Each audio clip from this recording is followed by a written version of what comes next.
Afrique sans Afrique. Afrique sans Afrique. C'est ce que je peux dire quand je regarde le comportement de nous, Africains actuels. Beaucoup d'Africains vivent comme si le continent appartenait à d'autres, comme s'il n'était que de passage et le temps était tellement bref qu'il fallait épuiser le maximum des ressources, il fallait épuiser le maximum de bien-être, il fallait se faire plaisir au maximum et passer à autre chose, car le monde, ce ne valait pas la peine. Oui, sachez que nous ne sommes pas sur ce monde, nous ne sommes pas en ce monde pour rien. Afrique sans Afrique, pourquoi? Pourquoi vouloir récolter où on n'a pas semé? Pourquoi vouloir récolter d'où quelqu'un a semé? Pourquoi tirer la récolte du champ de quelqu'un si on parle métaphysiquement et amener vers son champ? Toujours métaphysiquement. Quand il moissonne, quand il sème, quand il enlève les mauvaises herbes, vous n'êtes pas là. Et dans la nuit, métaphysiquement, vous tirez les récoltes et vous envoyez les récoltes vers votre champ, alors que vous savez que vous n'avez pas œuvré. Êtes-vous sûr que c'est encore une vraie récolte, cela? L'énergie métaphysique que vous avez utilisée pour tirer, drainer cette récolte vers la vôtre, vers votre champ, n'impacte-t-il pas négativement cette récolte? Je n'en sais rien. Tout compte fait, Afrique sans Afrique, c'était Afrique où le symbolisme véritable, où la dignité véritable est en train de partir. Oh là là, regardez, des jeunes, des moins jeunes, des papas, des agents, ils mangent dans la même assiette, de poto-poto comme on dit chez nous, avec leurs enfants. Bizarre.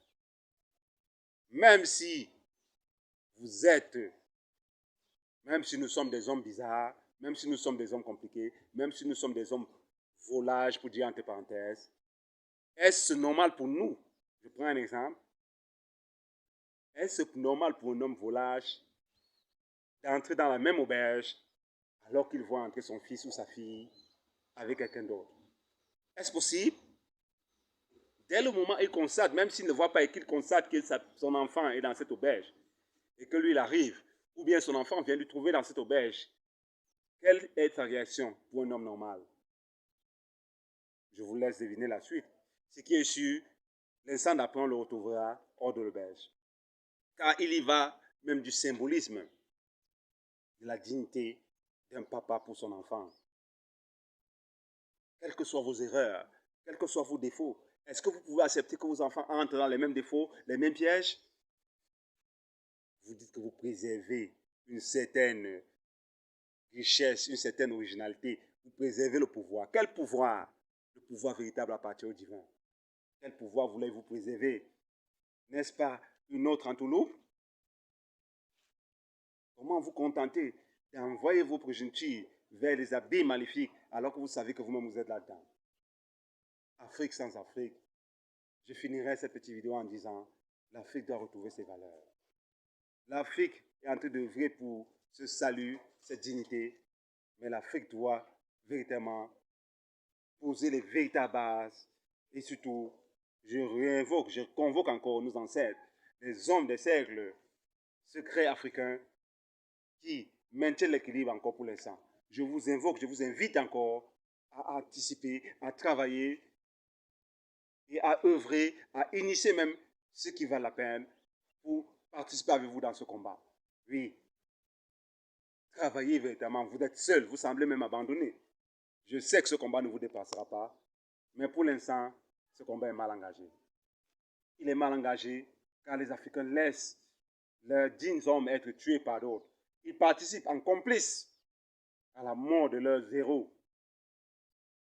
Quel est ce peuple qui tue ses héros? Il n'y a qu'en Afrique qu'on voit cela. Je dis dans tous les continents, on n'a vu aucun peuple qui tue ses héros.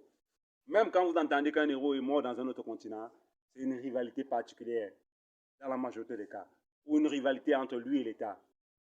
Mais ce n'est pas qu'un autre État vient le tuer en complicité avec les agents de son pays. Il y a peut-être des exceptions, mais c'est très rare. Car dans les autres pays, on protège ces héros. Même si on n'est pas dans le même avis qu'eux, même si on n'est pas d'accord avec eux, même si on a un point de vue différent d'eux, même si on est dans un cercle différent d'eux, on protège ces héros dans d'autres continents. Sur d'autres continents, on le fait. À quand l'Afrique va protéger ses héros? comme le font les autres continents, l'Europe, l'Asie, l'Amérique, l'Eurasie, tous les continents. Tous les continents le font. Toutes les grandes communautés le font, sauf les communautés africaines. Protégez vos héros, protégez-nous, protégez vos héros. Protégez les héros africains. C'est votre devoir. C'est le minimum que vous puissiez faire. Construisez des sculptures, des monuments comme certains pays ont commencé à le faire pour rendre hommage à nos héros africains. Protégez vos héros africains. Afrique sans Afrique. Je ne veux plus entendre parler de ce concept. Afrique, dorénavant, j'aimerais entendre Afrique de lumière. Afrique avec le continent premier.